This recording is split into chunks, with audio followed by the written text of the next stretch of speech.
The legal system operates on a foundation of fraud, as in making one act against their own best interests, utilizing English Legalese, a specialized language of legal terms and phrases as found in Black's Law Dictionary, rather than by English common parlance words and meanings, as found in a dictionary such as Webster's. Legalese, by complicating meanings, can cause people to act against their own best interests, as per the use of fraud. The legal system is structured for legal persons who perform a function of government and adheres to rules, regulations and policies as outlined in legal public statutes, acts, and codes.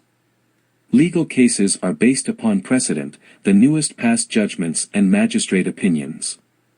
In common law countries, such as the United Kingdom, the USA, Canada, Australia, and New Zealand, traditional common law principles aim to address disputes directly between people, or man versus man, within a court of record.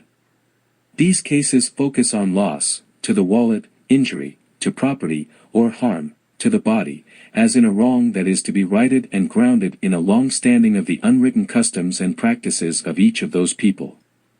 This approach is upheld by law, and built upon the law of natural and religious influences.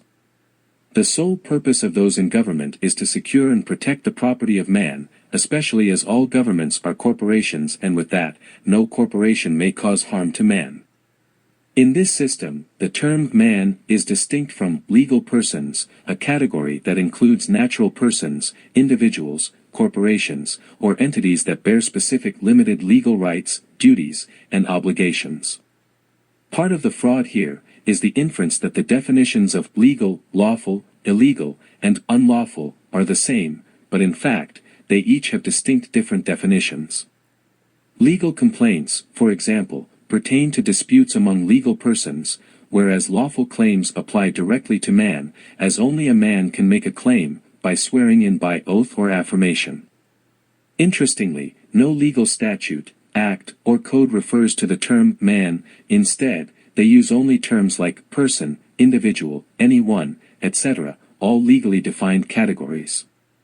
This echoes the concept of capitis deminutio, a Roman law term that describes the reduction or alteration of a person's legal status or rights.